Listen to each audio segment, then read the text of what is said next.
Hunt 'em Big with Steve Bartylla. Brought to you by Bush Hog, Easton, Reconics, Heater Bodysuit, and by Wildlife Research Center. If you really want to take your game to the next level when it comes to hunting, the best advice I can give you is every single time you find deer sign out there, do not be content with the fact that, wow, I just found a great big scrape. Do not be content with, holy man, look at that rub, it is huge. That's good. That's a start. But always ask yourself why. Our greatest weapon is not our new Matthews bow that, wow, is that sucker fast. And I can drive tacks with that like crazy. But that's not our best weapon. Neither is our muzzleloader. Our primitive weapon muzzleloader that can create groups like that at 250 yards. Our rifle, our shotgun, our crossbow, none of those things are our greatest weapon. Our greatest weapon is this right here. Our mind allows us to game plan and not just play it by the seat of our pants. Okay? And that begins with always asking why when it comes to hunting. Why and what does a buck want? Those are the two questions. First, start with each phase of season. What does a buck want during each phase? Early season, pretty easy. All he wants to do is fatten up for the rut. Then you start getting deeper, just at the cusp of the scrape phase. At that point, the bucks start really hammering out their hierarchy, and then they start scraping a ton. As they're hammering out that hierarchy, scraping and rubbing like crazy, they're marking territory. They're trying to communicate to other deer out there. Okay, after you get done with the peak scrape phase, now you get into a very brief chase phase. That chase phase, there's been a handful of does that have already come into estrus early. Mr. Big, he realizes that we're right on the cusp. All of a sudden, you got all these girls giving off odors saying that, man, we're that close. We're almost there. But they're not quite there yet. So Mr. Big, along with every other buck out in the woods during the chase phase, is running around like crazy trying to find that one estrus doe. It's like they completely lose their head for a brief little 4 or 5 day period. Get down south, that's stretched out a little bit more. It's not as pronounced oftentimes. Okay. Then you have the peak breeding phase. Self-explanatory. What is a buck trying to do? He's trying to breed does. Then you have post-rut. Okay. The one thing to keep in mind is that during what we consider post-rut, for the early phase of it, for the first almost a month, after the other bucks have shut down, Mr. Big probably is out there still trying to find does. Because he realizes that every year some does come in early, most of them come in on time, and a few of them come in late. And then you also have doe fawns. I don't care if we're talking Alberta or we're talking Mexico. Anywhere in between. Most every year, a percentage of doe fawns are going to breed that very first fall. They have to reach certain physical and physiological thresholds. Their body's got to get big and mature enough to enter estrus. That can't be timed out. That is your second rut right there. The second rut is a myth that all these does are being missed the first go around, so they come in 28 days later. If they are missed, will they come in 28 days later? Yes. But it is actually a myth that is what's making up the second rut. Very, very, very, very few does are missed during that first rut. Heck, a good percentage of the buck fawns can breed does, and they will, and that doe will stand for it. When she's in estrus, she's going to stand for any and everything. Because all she cares about is getting bred, getting pregnant. Okay, so that second rut is really those doe fawns coming into estrus. We don't know when that's going to happen.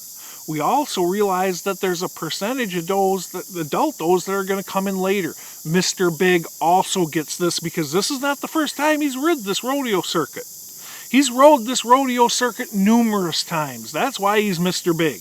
And he has learned that you're going to have some deer coming into estrus. So, after your 2.5, 3.5, especially your 1.5-year-old bucks have pretty much shut down for the year, keep faith. Now is when Mr. Big is still out there looking.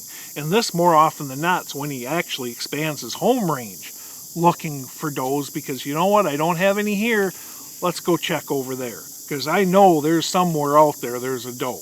Okay, but during that time, right after peak rut's ended, you have in a healthy deer population, you have your 1.5, 2.5, and 3.5-year-old bucks focusing exclusively on recovery. They've lost a bunch of weight during the rut. They went ahead and been injured. So they shift back to bedding, feeding, minimizing movement. But Mr. Big, he's still out there looking for does until you get about a month after peak breeding.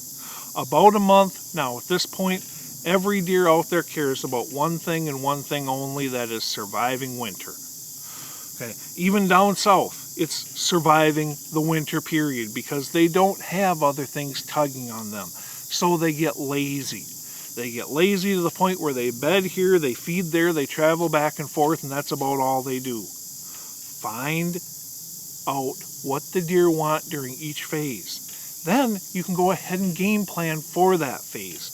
Next, when you're finding this sign out in the woods, always ask why. Why are the deer using this trail? Where are they coming from? Where are they going? Why did that buck make that rub on that huge tree?